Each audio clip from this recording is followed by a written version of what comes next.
wala yubtiru birikin tohirin sirpin ay khalisim ibtala'ahu min ba'dihi wa huwa jami'ul fami walau ba'da jam'i al-asai wa in kana binahmil mustaqin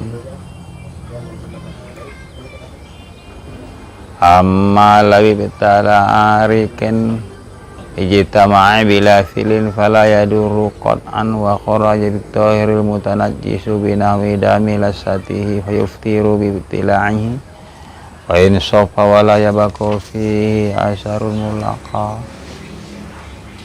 li'annahu lamma khurrima bittila'uhu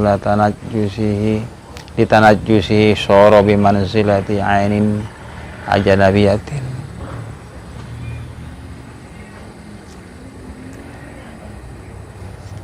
Sampai situ dulu.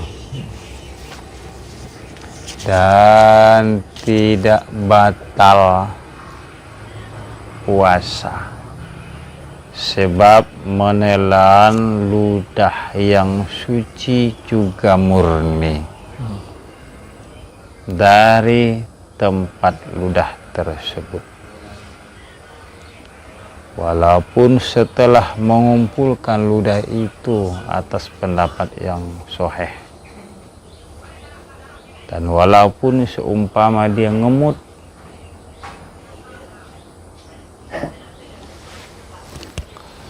menelan ludah ini kan selalu datang, tak ada henti-hentinya. Ludah yang suci juga murni, artinya tidak ada campurannya, ditelan selagi ludah itu adanya di dalam mulut, maka itu tidak batal. Lalu bagaimana ludahnya dikumpul sampai banyak, sampai mulutnya gini, banyak ludahnya, lalu baru ditelannya, telan. Batalkah itu? Tidak, walau ba'da jam'ihi al-asah. Lalu kawan tuh dipolitikinya agar banyak ludahnya, maka dia ngemut guli dia. Guli, tahu guli? Guli, kelereng. Oh, kelereng. Atau batu yang keras yang tidak berubah. Di ngemutnya kan batang ludahnya itu. Ludahnya telannya, batunya enggak lah. Kuahnya itu yang telannya, ludahnya. Itu pun tidak batal. Jadi walaupun guli itu dimasuknya ke mulut? Iya. Asalkan gulinya jangan ditelan. Itu enggak batal. Kenapa? Karena guli itu tidak berubah. Dia utuh dan tidak berubah, atau batu yang keras. Nah, itu pun tidak apa-apa. Wa in kana binahwi mustaqan. Ngemut dia, apa-apa.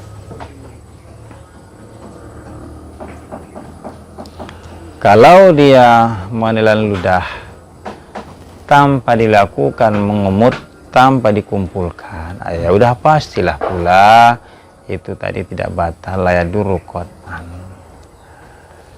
Beda dengan wa kharaja bit-thahir mutanajjis, beda dengan ludah yang bernajis.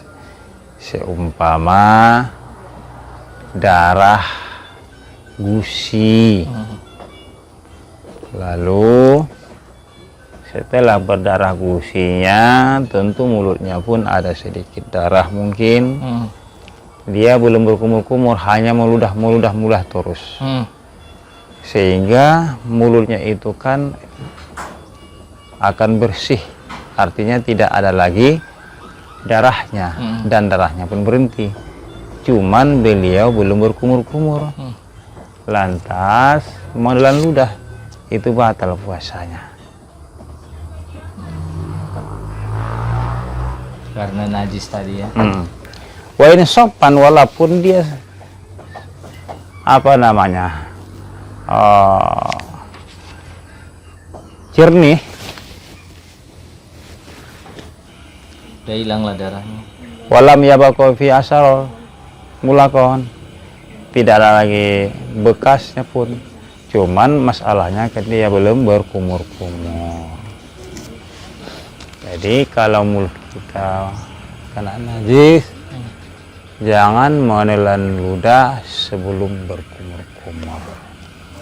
Kalaupun mulutnya tadi tak ada lagi darahnya, selagi ia belum berkumur-kumur, tidak dikategorikan mulutnya itu bersih, suci. Dia tetap bernajis. Karena bernajis itu mulut, bila mana ditelan ludahnya dikategorikan benda yang lain, maka batallah puasanya dan juga itu haram hukumnya.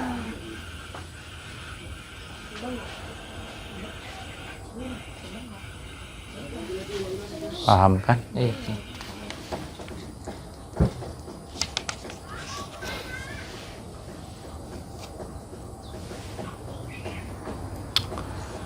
Wala yubtiru bisabaki ma'in jawfa muqtasilin an janabatin kahaidin wa nifasin iza kana iktisala bilang gimasin fil ma'i.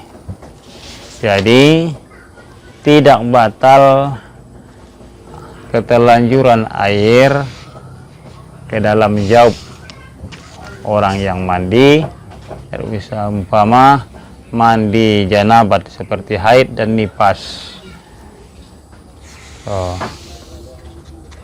Izakana apabila ada mandinya itu bilan gimasin, tidak menyelam dalam air.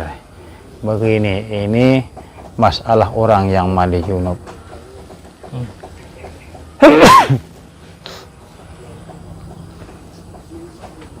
Mandi junub di siang hari atau di pagi hari sudah masuk waktu subuh. Dalam mandi junub itu kan jauh atau rongga itu kan ada yang dikorek-korek. Tak tahu air itu keterlanjuran masuk ke dalam. Itu tidak batal. Dengan syarat mandinya jangan menyelam. Katakanlah mandinya pakai gayung. Hal ini sama dengan orang yang berkumur-kumur. Bila mana dia berkumur-kumur mabrulu 3 kali berkumur-kumurnya, kemudian keluar air 3 kali ketiga-tiganya, itu pun tidak batal. Kalaupun ada bekas-bekas di mulut, itu namanya bukan ainnya, tapi namanya asaru. Itu adalah bekas, tidak batal. Berbeda kalau dia berkumur-kumur 3 kali, lalu keluar 2 kali, 1 kali masuk ke dalam. Oh iyalah. Itu nelan ya. Nah, itu batal. Tapi kalau dia berkumur-kumur keluar 3-tiganya, Iya. Kemudian istinsaq masukkan air ke hidung, itu tidak batal. Atau dia berkumur-kumur, baru berkumur-kumur 1 kali, datang orang dari belakang menyenggak dia, jadi dia kaget, masuk air ke dalam, ucapkan aja alhamdulillah, tidak batal. Kenapa? Itu namanya tanpa sengaja. Tanpa sengaja. Gitu. Jadi kalau palago salah asnaihi, kalau dia membasuh kedua telinga dalam janabat, keterlanjuran air itu salah satu, jauh itu tidak batal. Kalaupun bisa saja dia mandi jungkir atau condong agar nggak masuk air ke dalam telinga itu, nggak pala paksa kali, silakan aja mandi junub. Di siang hari pun kalau dia mimpi atau misalnya dia haid, misalnya haid dia mungkin kering sebelum subuh, ya kan, sahur dia belum sempat mandi, masuk waktu subuh baru dia mandi, maka mandi aja, tidak batal puasanya. Kalaupun air masuk ke terlanjuran ke dalam rongga, dengan satu catatan tadi, mandinya itu mandi junub, kemudian mandinya juga bukan mandi masuk ke dalam air atau menyelam, katakanlah pakai gayung.